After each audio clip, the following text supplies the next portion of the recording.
Hello, my dear students, and welcome back to our channel. And today we will continue where we stopped in the last lecture.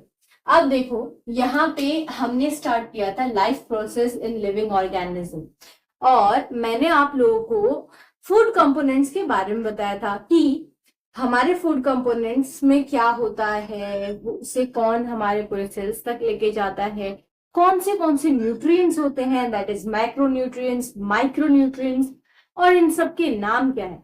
अब macronutrients और micronutrients के बारे में हम थोड़ा depth में जाएंगे। ये थोड़ा डेप्थ का मतलब क्या है? बहुत थोड़ा, जो आप लोगों के लिए काफी है। अब देखो स्टूडेंट्स, सबसे पहला मैंने आपको बताया था कि मैक्रोन्यूट्रिएंट्स, क्या बताया था? मैक्रोन्यूट्रिएंट्स। अब इसमें पहला मैंने बताया था कार्बोहाइड्रेट्स के बारे में। किसके बारे में? कार्बोहाइड्रेट्स के बारे में। अब कार्बोहाइड्रेट कहाँ से मिलता है, उससे कितनी एनर्जी मिलती है, उसका ब्रेकडाउन करने के बाद हमें क्या मिलता है वो जानते हैं। अब कार्बोहाइड्रेट के सोर्सेस क्या होते हैं? आप जो रोजमर्रा की जिंदगी में आप अभी भी जो खाना खाए होंगे आज, that will include this, that is white rice और व्हीट, ज्वार, बाजरा, जो भी आप खाते हो, रोटी खाते हो, दाल चावल खाते हो, all these things include carbohydrate. और सीरियल्स हो गए, फिर वेजिटेबल्स, फ्रूट्स आप जो खाते हो, मिल्क पीते हो, शुगर्स जो भी रहते हैं आपके फूड में, ये सारी चीजें इंक्लूड करती हैं, दैट इज कार्बोहाइड्रेट। तो ये सोर्सेस हो गए। ओके, अब देखो एनर्जी, 1 ग्राम अगर आपने खाया कार्बोहाइड्रेट तो आपको मिलेगी 4 kilo calorie energy, that is the unit. ये है 4 किलो कैलोरी एनर्जी, और यही यूनिट है हमारे एनर्जी। ओके, अब देखो इसका जब डाइजेशन होता है तो इससे हमें मिलता है ग्लूकोज। क्या मिलता है? ग्लूकोज। ओके, यही चीजें याद रखनी है आप लोगों को कार्बोहाइड्रेट्स के बारे में। अब सेकेंड मैंने बताया था macro molecule, that is protein के बारे में। इसे हम मैक्रो मॉलिक्यूल बोलते हैं। मैक्रो मॉलिक्यूल क्यों बोलते हैं हम लोग? Because it is compound substance.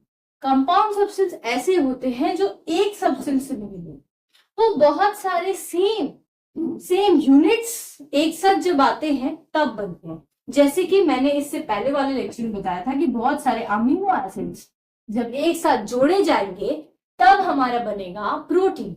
अब ये अमीनो एसिड्स एक साथ एक चेन में आए, एक चेन में आने के लिए इनको एक बॉन्ड चाहिए। ये बॉन्ड कौन सी है? Peptide bond. So this is peptide bond and this is amino acid. जब ये सब जुड़े then it will make protein. समझा आप लोगों को? अब देखो इसके सोर्सेज 2 है, एक है वेज प्रोटीन और second is animal protein. Veg protein I think as compare to animal protein it is very costly. और इसमें क्या होता है कि वेज प्रोटीन, जैसे कि आप लोग दाल खाते हो, जो भी लेंटिल्स खाते हो रोज, उसमें वेज प्रोटीन रहता है। अब कोई सवाल उठता है किसी किसी का कि मैम एनिमल प्रोटीन ज्यादा अच्छा है या वेज प्रोटीन ज्यादा अच्छा?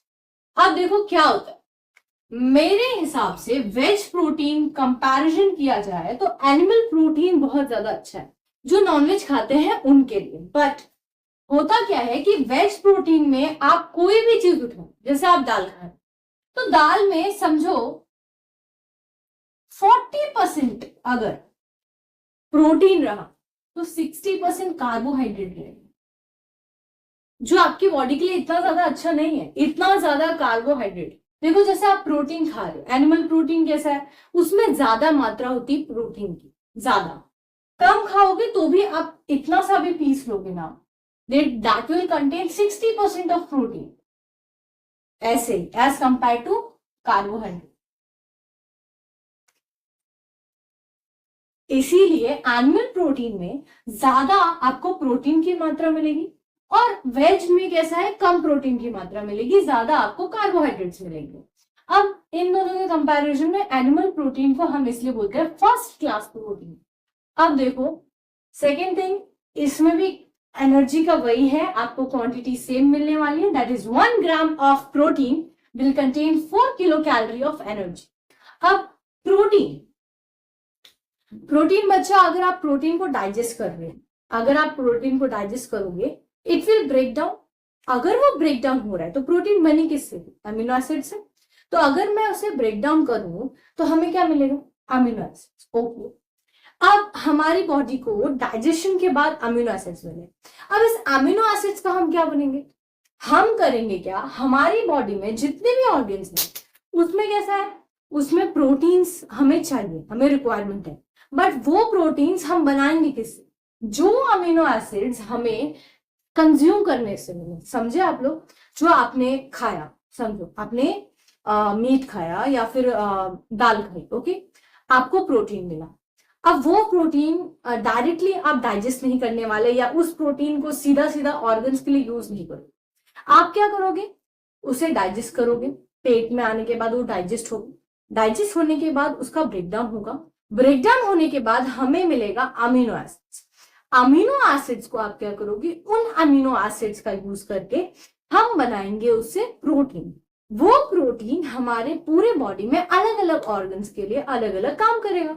जैसे कि आप लोगों के पास एक डायग्राम होगा, अच्छे से ये डायग्राम को देखो। सो देखा आप लोगों ने इस डायग्राम को?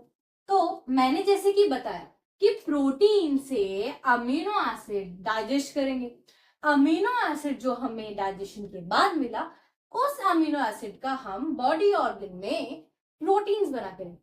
अब ये प्रोटीन कितने टाइप के हैं, कौन से बॉडी ऑर्गन उसे उसे काम लेते हैं, और ये मोस्ट इंपॉर्टेंट टॉपिक है आपके बोर्ड्स के लिए। So let's just take a look at this. तो यहाँ पे स्किन, स्किन के पास that is melanin, keratin.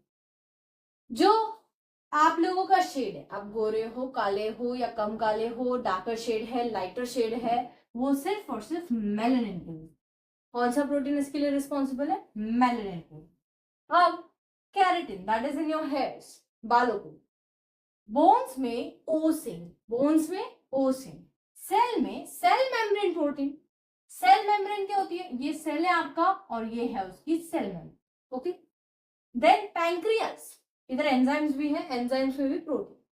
Pancreas में ट्रिप्सिन एंड इंसुलिन। क्या? ये है पैंक्रिया आपकी, और इसमें इंसुलिन एंड ट्रिप्सिन, याद रखो बस। फिर मसल्स, मसल जो आप हमेशा काम करते हो उससे, मसल से, उसमें दो टाइप के हैं, that is actin and myosin, okay. Pituitary gland, जो आपके सर में, जो आपकी पूरी बॉडी में जो भी आप काम कर रहे हो, एंडोक्रिनल सिस्टम, उसमें सबसे बड़ा रोल प्ले होता है पिट्यूटरी ग्लैंड। उस पिट्यूटरी ग्लैंड के कितने सारे हार्मोन्स भी प्रोटीनेशियस और अमीनो एसिड से बनते हैं। आपको ये पता होगा हार्मोन भी एक टाइप के प्रोटीन ही है। देन मसल्स, मसल्स में actin, myosin. Then blood, blood में तो आपको पता ही है, haemoglobin and antibody, okay. Take a screenshot. So I hope कि आप लोगों ने फर्स्ट एंड सेकेंड मैक्रोन्यूट्रिएंट्स के बारे में अच्छे से जान लिया होगा। अब हम third macronutrient that is lipid और फैट्स के बारे में जान। ये दो चीज से बनती है, पहला that is fatty acid and second alcohol. इन दोनों का अगर केमिकल रिएक्शन करवा दिया जाए, दोनों को प्लस कर दिया जाए, then we will get fat. Fat का नाम है लिपिड्स, दो नाम है इसके। Fatty acid plus alcohol is equal to fat, okay. अब ये जो फैटी एसिड है, ये कहाँ कहाँ पाए जाते हैं, इनका यूज कहाँ कहाँ है वो देखो। आपको ये दिख रहा है, दिस इज अ सेल। ये सेल की जो कवरिंग है ना, इसे हम बोलेंगे प्लाज्मा मेम्ब्रेन। इस प्लाज्मा मेम्ब्रेन को बनाने के लिए हमें काम आता है फॉस्फोलिपिड। इस फॉस्फोलिपिड को बनाने के लिए काम आता है फैटी एसिड। सेकेंड, हार्मोन्स का प्रोडक्शन। हार्मोन क्या है? एक टाइप के प्रोटीन। इन हार्मोन्स को प्रोड्यूस करने के लिए हमें यूज पड़ता है फैटी एसिड का। कौन से hormone? Progesterone, oestrogen, testosterone, aldosterone, और बहुत सारे अलग अलग हार्मोन्स हैं। यहाँ ये क्या दिख रहा है आपको? ये है एक न्यूरॉन। क्या है ये? न्यूरॉन, जो आपके सर में, which is in your brain, okay. अब क्या है, इस न्यूरॉन के एक्सॉन के ऊपर जो कवरिंग होती है दैट इज माइलिन शीट। आप लोगों ने, आई होप 9th स्टैंडर्ड में आप लोगों ने माइलिन शीट के बारे में पढ़ा था। ये माइलिन शीट भी फैटी एसिड्स की होती है। किसकी होती है? फैटी एसिड्स की। तो आप लोग कहाँ कहाँ देखते हो? Plasma membrane, hormone production and myelin sheet. Then अगर आपने ज्यादा फैट कंज्यूम, हमेशा से आपको पता है कि ज्यादा फैट खाने से, ज्यादा तेल मसाला मतलब जो भी बटर घी एंड ऑल बहुत ज्यादा खाने से, अपने डे टू डे लाइफ में अपना खाने में ज्यादा ये इनको कंज्यूम करने से आपका क्या बढ़ेगा, चर्बी बढ़ेगी,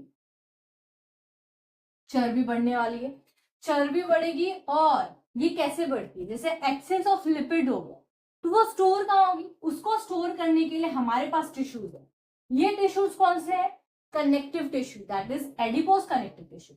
एडिपोज कनेक्टिव टिश्यू का मतलब ये मोटापा, जो चर्बी जम जाती है ना आपके मसल्स के ऊपर, these are adipose connective tissue, और इसमें जाके फैट जमा हो जाता है। और अब यहाँ पे मेन जो है, जो आपको याद रखना है, मतलब ये सारी चीजें याद रखनी है, बट अगर मेनली यहाँ पे 1 gram of fat gives you 9 kilo calorie of energy.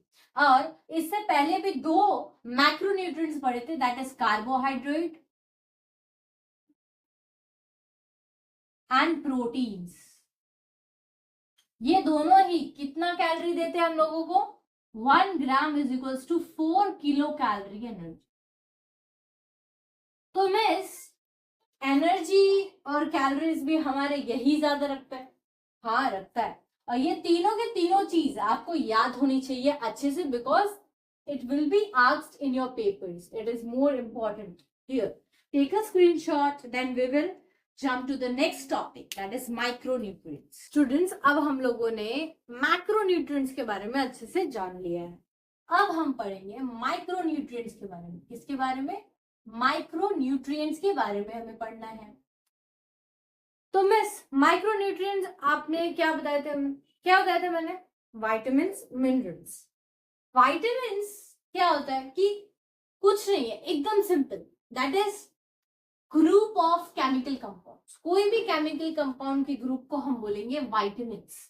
इनका काम और मिनरल्स का काम एक ही है कि बॉडी फंक्शनिंग स्मूथली करते रहे, हर एक ऑर्गन स्मूथली अपना काम करते रहे, उसके लिए हमें विटामिन्स भी चाहिए और मिनरल्स भी चाहिए। जैसे कि एक साइकिल स्मूथली चले, उसके लिए हम उसमें कुछ कुछ ऐसा डालते हैं, फ्लूइड लिक्विड डालते जिससे वो स्मूथली रन करे। वैसे हमारी बॉडी को स्मूथली रन करने के लिए we need minerals and vitamins. दोनों की फंक्शनिंग सेम है, that is smooth body functioning. अब group of chemical compound is vitamins. Vitamins जो होते हैं वो 6 टाइप के होते हैं, that is A B C D E K. इसमें 2 टाइप होते हैं, that is fat soluble and water soluble. Fat soluble ऐसे विटामिन्स होते हैं जो फैट में डिसॉल्व करते हैं, जो उसमें ही घुलते हैं, और वाटर सॉल्युबल जो वाटर में डिसॉल्व करते हैं, उसमें घुल जाते हैं, मिल जाते हैं। सो फैट सॉल्युबल बहुत ज्यादा इंपॉर्टेंट है बच्चों, क्योंकि ये पूछे जाते, ये दोनों ही आज तक बहुत बार बोर्ड्स में पूछ लिया गया। So that is ADEK, edict, ADEK fat soluble, BC water soluble. समझा, इतनी चीजें याद है। देन मिनरल्स, मिनरल्स भी 2 टाइप के होते हैं, that is macro and trace. Minerals कैसे, कैल्शियम, फॉस्फोरस, आयरन, मैंगनीज। तो इसमें मैक्रो का होता है रोल ज्यादा, ये हमें ज्यादा क्वांटिटी में चाहिए ज्यादातर ऑर्गन्स को। ट्रेस क्वांटिटी मतलब कम क्वांटिटी में हमें ये वाली चाहिए, दैट इज मैक्रो में है calcium, phosphorus, manganese, sodium, potassium, chlorine and sulphur. Then trace में है that is iron, manganese, copper, iodine, zinc, cobalt, fluorine and selenium. Then आता है हमारा main important nutrient, that is water. आप लोगों को लगता होगा मिस वाटर से भी एनर्जी मिलती है क्या, वाटर भी एक न्यूट्रिएंट है क्या? Yes, it is more important for you, because आपकी जो बॉडी है वो अप्रोक्सीमेटली 70% वाटर से बनी है। आपका जो सेल है उसमें भी 70% वाटर है बाय वेट, और ये एक इंपॉर्टेंट न्यूट्रिएंट है। तो स्टूडेंट्स, तो यहाँ पे हम देखो, एक बार स्क्रीनशॉट ले लो, तो ले लिया। अब स्टूडेंट्स, आप लोगों ने अच्छे से मैक्रोन्यूट्रिएंट्स और माइक्रोन्यूट्रिएंट्स पढ़ लिया है। कितनी चीजें याद रखनी है, मैं फिर से रिवाइज कर देती हूँ। पहली चीज आपको ये याद रखनी कि एनर्जी कितनी चीजें कहाँ पे और कैसे देती हैं, दैट इज 2 टाइप के फूड न्यूट्रिएंट्स होते हैं, that is macro and micronutrient. Macro में आप लोगों ने पढ़ा कार्बोहाइड्रेट, प्रोटीन, फैट्स और lipids. Carbohydrate and protein 4 kilo calorie of energy देती है 1 ग्राम कंज्यूम करने पे। वहीं जो हमारे फैट्स है वो 9 किलो कैलोरी एनर्जी देती है 1 ग्राम कंज्यूम करने पे। देन हमने ये पढ़ा, इसमें आपको ज्यादातर याद रखने वाली चीज ये है, that is this part is ADEK। ये क्या है? Fat soluble. BC क्या है? Water soluble. इतनी चीजें अच्छे से याद रखो, डेफिनेटली ये पेपर में आने वाला है। So, thank you for watching. Please like, share and subscribe.